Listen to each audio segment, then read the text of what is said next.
Halo, good morning, selamat pagi anak-anak hebat. Hari ini kita masih membahas tema 1, diriku ya. Kita akan mempelajari, kita akan bahas hari ini subtema 2 tentang tubuhku ya. Tujuan pembelajaran hari ini, siswa dapat menunjukkan sikap duduk yang benar saat membaca. Siswa dapat membaca kata dengan memenggal suku kata. Siswa juga dapat menunjukkan kosakata anggota tubuh dan kegunaan panca indera. Kita lihat di sini muatan bahasa Indonesia KD 3.4 bagian tubuh. Nah, bagian tubuh kita terdiri dari 3 bagian ya. Bagian atas kepala ya, kemudian bagian kedua badan, dan bagian ketiga anggota gerak ya. Rangka gerak tangan dan kaki. Kita lihat urutan dari ujung kepala sampai ujung kaki. Yang pertama ada rambut, kemudian dahi, alis, mata, hidung, pipi, ya, telinga. Kemudian ada mulut, di dalamnya berisi gigi dan lidah. Kemudian tangan, ya, dari lengan sampai ujung jari tangan. Kemudian leher, perut, ya.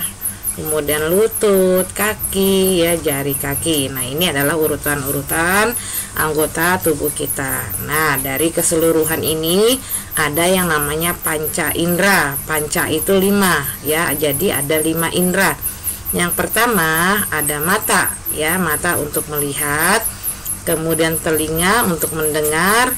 Yang ketiga hidung untuk mencium bau. Yang keempat lidah untuk mengecap rasa. Dan yang kelima kulit untuk meraba. Jadi kegunaan panca indera, dengan panca indera kita dapat mengetahui keadaan di sekitar ya. Contohnya kita yang pertama mata nih, kita bisa melihat ya mana pemandangan yang indah, kemudian ada warna-warna yang indah juga ya. Dengan telinga kita bisa mendengar musik ya, lagu, kemudian kita bisa mendengar suara-suara alam ya, dan lainnya. Hidung kita bisa mencium bau ya, dari bau wangi sampai bau busuk. Yang keempat lidah mengecap rasa, ada rasa asin, manis ya, pedas, kemudian pahit, asam, dan lainnya. Kulit gunanya untuk meraba ya, kita bisa mengetahui benda ya dari cara merabahnya, apakah benda itu halus, kasar ya. Kemudian kita bisa merasakan dingin atau panasnya suatu benda ya. Jadi indera, panca indera ini sangat berguna untuk mengetahui keadaan di sekitar kita ya. Oke, sekarang kita lanjut muatan bahasa Indonesia KD 3.3, membaca kata. Kata disusun dari huruf-huruf, ada huruf vokal dan konsonan.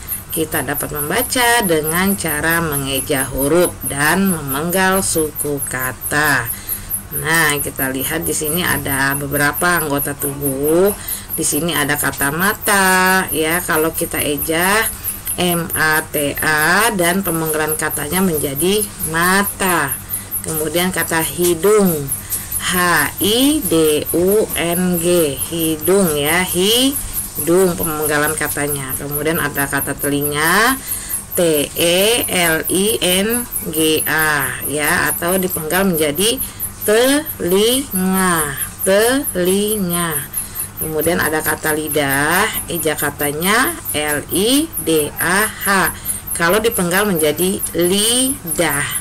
Kemudian yang terakhir ada kulit ya, KULIT, kalau dipenggal menjadi kulit ya. Ini cara memudahkan kalau kita ingin belajar membaca ya. Pertama dieja, kemudian kita penggal ya, baru terciptalah sebuah kata ya yang terdiri dari huruf vokal dan huruf konsonan. Masih ingat ya dengan huruf vokal dan huruf konsonan?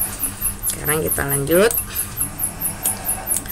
Nah, sekarang kita sudah masuk muatan bahasa Indonesia KD 3.1. Sikap duduk yang benar saat membaca. Ketika kita membaca membaca buku ya, di sini ada beberapa sikap duduk yang benar saat membaca. Yang pertama, buku diletakkan di atas meja, kemudian duduk tegak saat membaca buku ya. Sikap duduknya tegak, badan kita tegak. Jarak mata dan buku tidak terlalu dekat dan tidak terlalu jauh. Kemudian bacalah di tempat terang. Oke, jangan di tempat yang sangat terang, nanti kita bisa silau. Dan tidak boleh juga membaca di tempat yang gelap. Ya, ini adalah sikap bagaimana membaca dengan sikap duduk yang benar. Oke, sekarang kita lihat di sini ada contoh sikap duduk yang salah. Kita lihat yang pertama, gambar pertama. Nah, ini terlalu membungkuk ya. Ini menyebabkan tulang kita akan sakit nih. Kemudian ini terlalu tegap ya. Ini juga membuat tulang kita ya bengkok. Kemudian nah, ini duduk posisi nggak benar ya. Badan kemana, tulisnya kemana. Kemudian yang keempat, ini cara membaca yang salah juga ya. Kepala kita diletakkan di atas meja. Kemudian di sini juga sama ya, cara duduk yang salah. Nah, di sini tengkurap, ini celentang ya. Kemudian di sini membaca di tempat yang gelap. Ini adalah posisi duduk yang salah. Kalau posisi duduk kita salah, maka tubuh kita akan sakit ya. Kemudian mata kita juga akan sakit kalau kita membaca seperti yang ketiga gambar tersebut, sambil berbaring ya dan membaca di tempat gelap ya. Oke, jadi setelah pembelajaran hari ini diharapkan siswa mampu ya menunjukkan sikap duduk yang benar saat membaca. Siswa juga mampu membaca kata dengan memenggal suku kata. Siswa juga mampu menunjukkan kosakata, anggota tubuh, dan kegunaan panca indera. Ingat ya, panca indera itu ada 5. Oke, untuk latihannya nanti kalian bisa lihat di classroom. Dan pembahasan untuk bahasa Indonesia KD 3.1, 3.3, dan 3.4 selesai. Ibu ucapkan selamat pagi dan semangat pagi.